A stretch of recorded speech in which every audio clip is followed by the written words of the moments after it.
Shana Tova, everyone. On Rosh Hashanah, we say, Hayom Harat Olam. We celebrate the birthday of the world. We recall the creation story found in Genesis chapter 1, 6 days of creation, creatures existing in harmony, Adam and Eve living in the Garden of Eden, Shabbat, rest. God creates a world of perfection. But that doesn't sound like my house. Well, what about yours? With 2 first graders starting a new school at the amazing Kelman Brown Academy, and with a 5-month-old infant at home, we're doing fine, but it's certainly a far cry from the calm and perfection of Genesis 1. Kabbalah, our Jewish mystical tradition, offers a unique interpretation of Genesis 1, a reading that in fact acknowledges the very impossibility of perfection. It goes like this. In the beginning, God's presence filled the universe. Because God was everywhere, there was no room for anything else. So God had to contract in order to make space in which to create the world. The mystics called this divine contraction Tzimtzum. In the newfound space, God created darkness. God then poured a stream of divine light into 10 vessels. But these vessels could not withstand such awesome primordial energy. So they shattered, showering holy sparks everywhere. Human beings were created in part to find these splinters of divine light, to make a tikkun, a repair, by helping God gather them together and lifting up the broken pieces, to restore and perhaps even to recreate the world. According to Kabbalah, at the very heart of creation, at the origin of all life, is a shattering, a breaking. Brokenness is literally part of the fabric of life, woven into our experience of the world. Personally, I find this bold acceptance of brokenness to be incredibly comforting. Instead of feeling isolated, we can gather strength from knowing that brokenness is simply part of the human experience. There's no person that is immune. We all experience some kind of fracture or disconnect in our lives.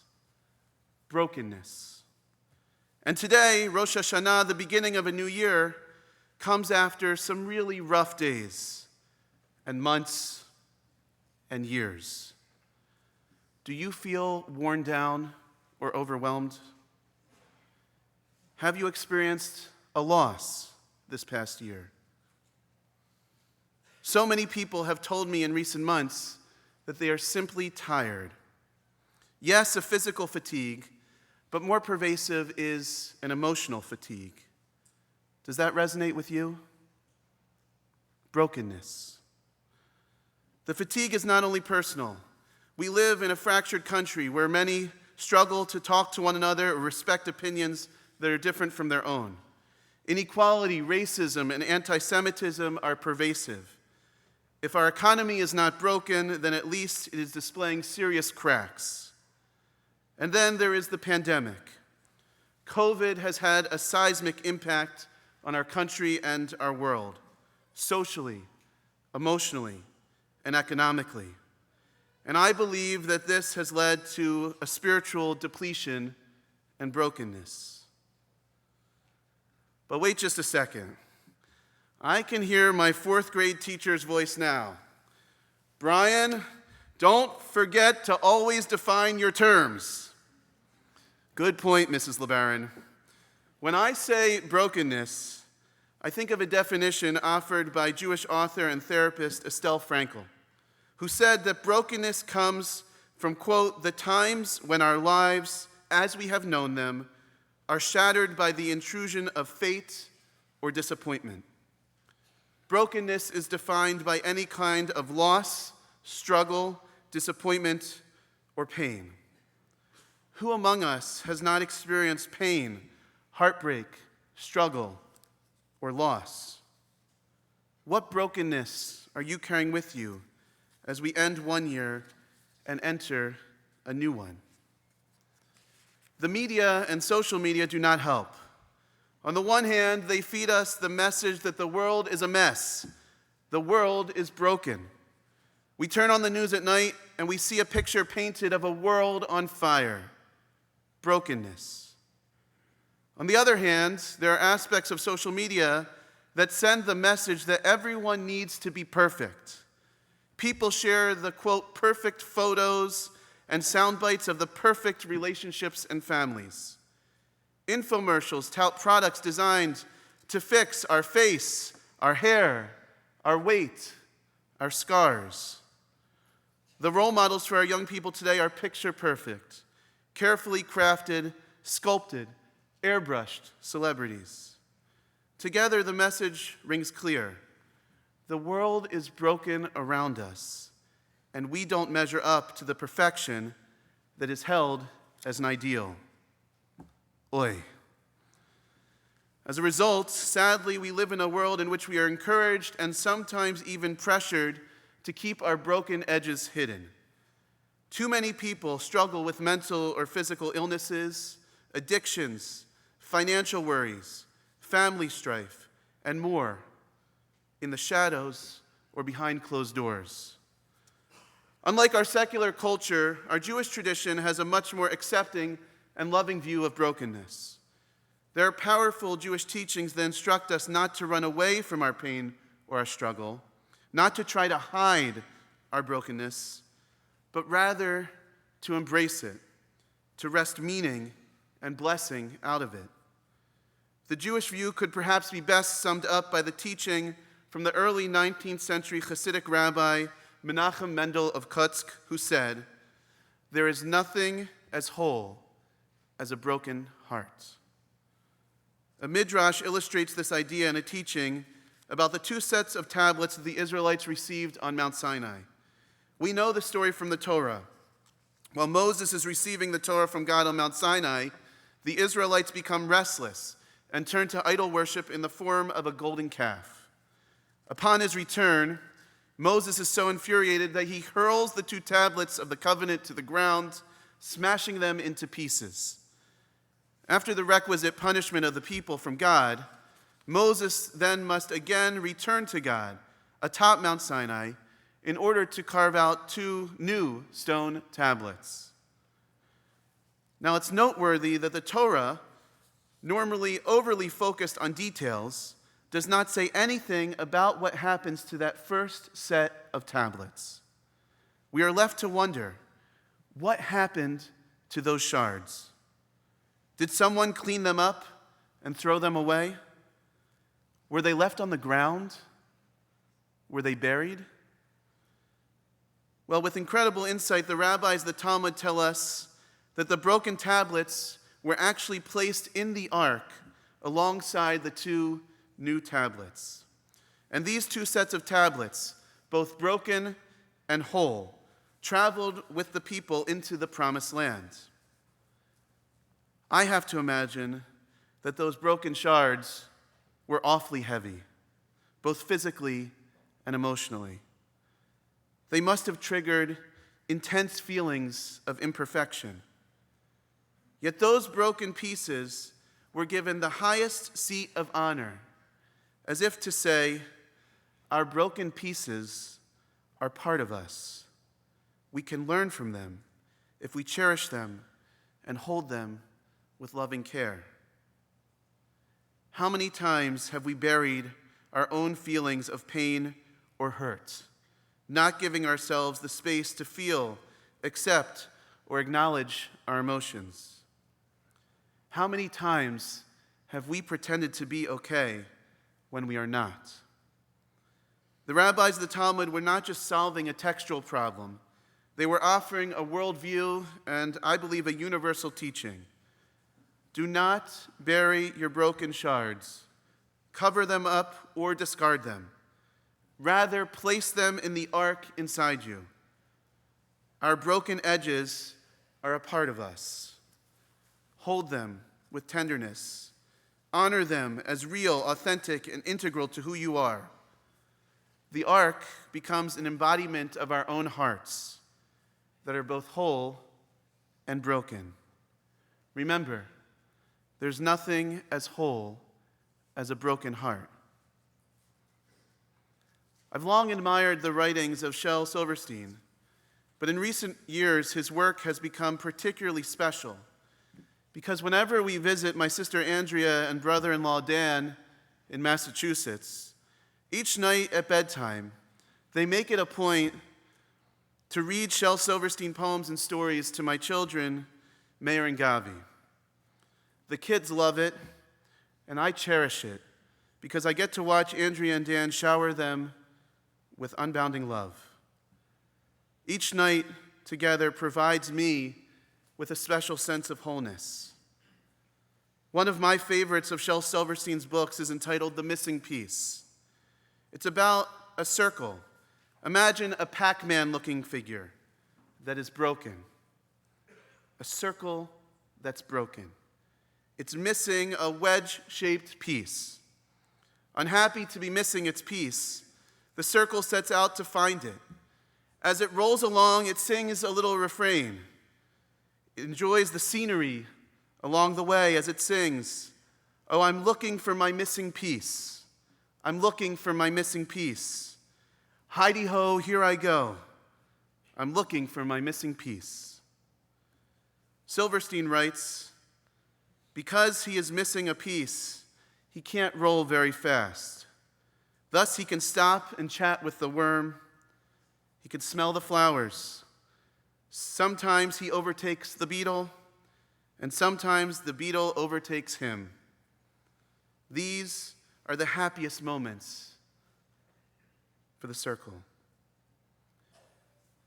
After encountering various pieces of different sizes along the way, only to find that they are not the right fit, at long last the circle finally finds the exact sized wedge that fits, and the circle is elated.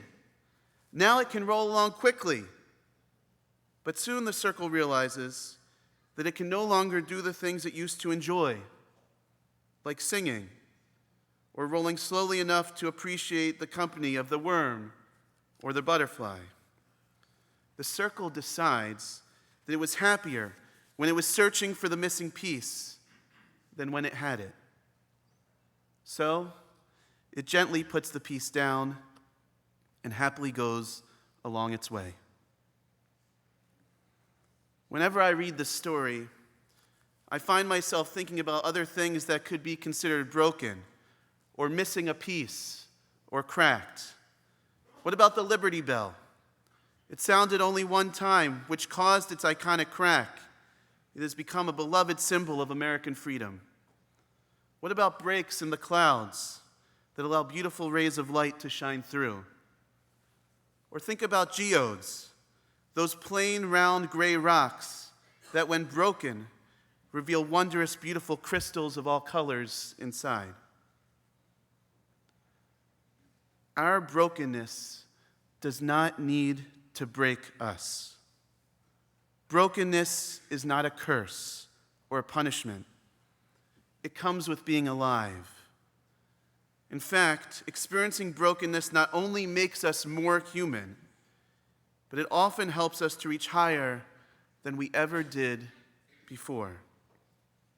Because when we acknowledge our brokenness, we step into a universe in which we are not measured by perfection, but rather by our willingness to repair ourselves and our world. A broken heart can also become an open heart. And this reminds me of a Hasidic story, which focuses on the verse from the Shema, which instructs us, "Take these words which I command you today and place them on or upon your heart." The story goes like this. One day, a student asked his rabbi, "Why does the Torah tell us to place the words upon our heart? Shouldn't it instruct us to place these holy words in our hearts?" To which the rabbi answers, "It is because, as we are, our hearts are closed, and we cannot place the holy words in our hearts. So what do? We place them on top of our hearts. And there they stay until one day the heart breaks and the words fall in. The words fall in. The broken heart can allow us to let in wisdom, understanding, faithfulness, hope, and love. Now let me be very clear. I'm not saying that bad things happen in our lives in order for us to simply learn from them. I'm not advocating for more challenges and struggles or suggesting that we should seek out brokenness in some way. But since brokenness is a part of all of us, I do believe that we can change our mindset around it. As Rabbi Nachman taught, there's nothing more whole than a broken heart. And more recently, modern Orthodox Rabbi Yitz Greenberg amended the mantra to say, there is nothing more whole than an open, broken heart. Long before I knew this teaching by Rabbi Nachman, I learned this lesson from a very important person in my childhood, Margie Downs. Margie was a Catholic nun and my grandmother's best friend. She was compassionate, sincere, honest, and fun-loving.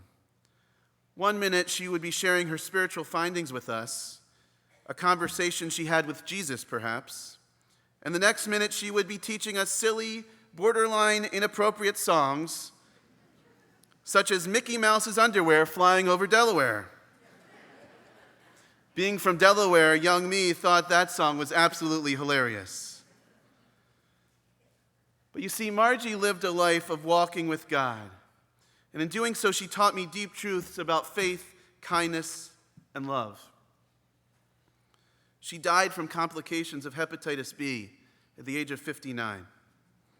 It was about 1 year before my bar mitzvah. I miss her to this day. But I'm grateful for the time we shared and the significant impact she made on my life. My relationship with Margie is a large reason why I decided to become a rabbi. How do you like that? The Catholic nun inspired the Jewish boy to become a rabbi. I introduce her to you today both to honor her memory and also because, although it took me years of maturing to realize it, Margie taught me a lot about brokenness and opening my heart. You see, Margie experienced challenges and pain in her own life. Her mother died when she was young. She cut off a romance in order to enter the convent. And she faced significant health issues in those last years of her life. And still, Margie taught me that there is beauty and godliness in the pain and in the brokenness. She was my Mr. Rogers, teaching me that you do not need to be perfect to be loved. Once Margie said that she did not like wearing her habit because it restricted her vision. Well, the habit is designed to only allow nuns to see straight ahead, to block out the surrounding distractions, look ahead, and focus on a perfect God. But Margie would peep around the sides of the habit, saying she wanted to see God's imperfections. She wanted to see the brokenness and engage in life fully.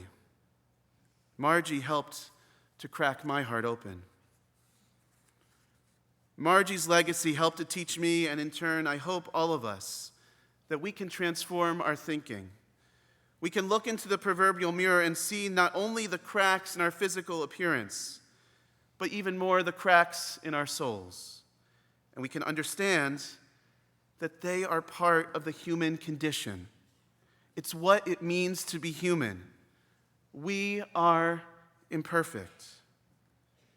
And yet we ought to be able to say, I am enough. It's okay to be human. It's okay to be kind and forgiving to ourselves. I am enough. How does it feel to hear that? to think that about yourself. Of course we want to be smarter. Of course we need to work harder. Of course we want to be more successful.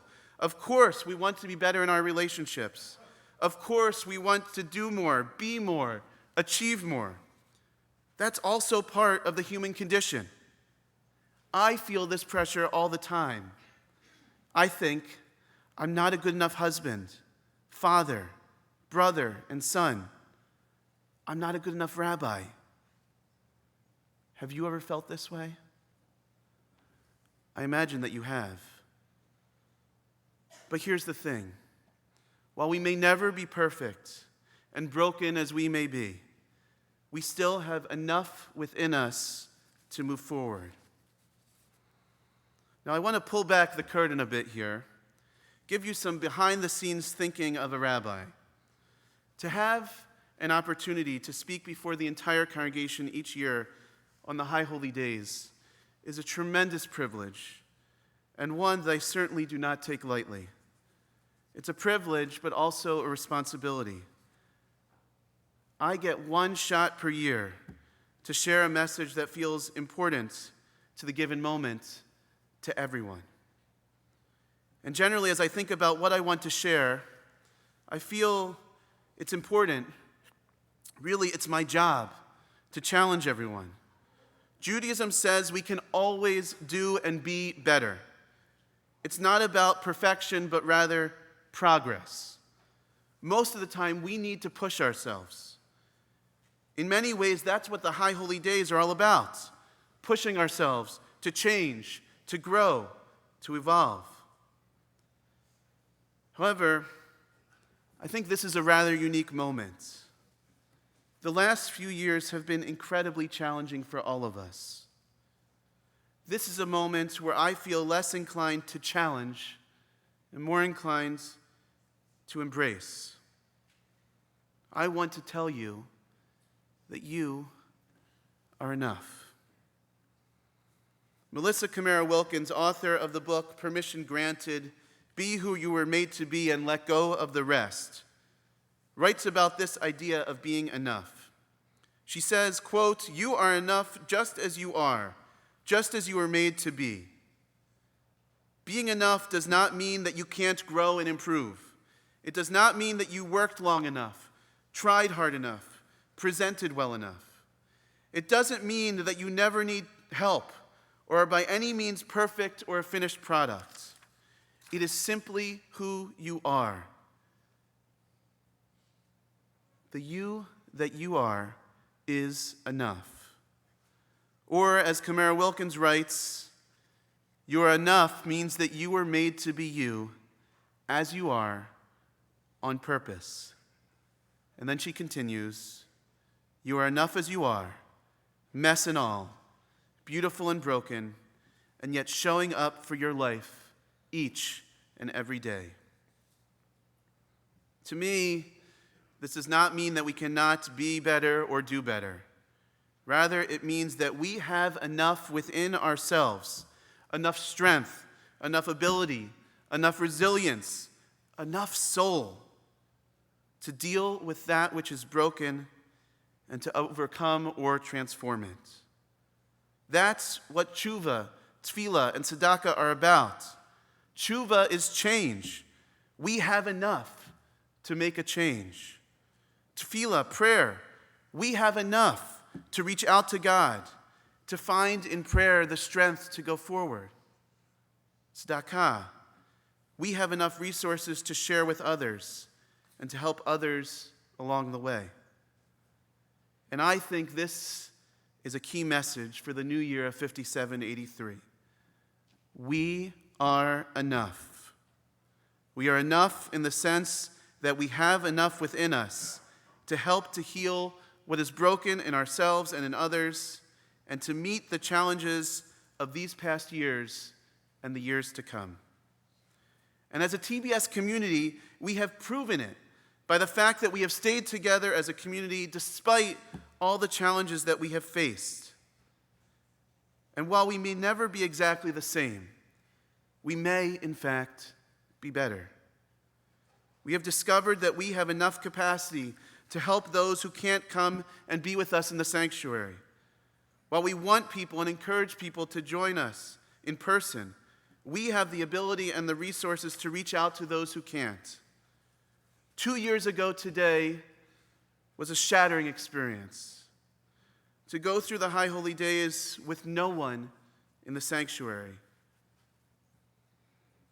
As Rabbi Lindemann put it to me the other day, we even used humor to deal with those cardboard heads. And then he said, "And now you'll look, there's not a cardboard head among you." We've discovered that we have enough reserve and creativity within us to meet the challenges of yesterday and today. And it hasn't stopped us from looking out for others, both within our community and beyond. We are gathering food for people who need it. We're helping refugees flee Ukraine and elsewhere. When members of our congregation sustain a loss, we have been there and we will be there. The past few years have been a lot. It continues to be a lot. But allow me to be so bold as to say, I believe in you.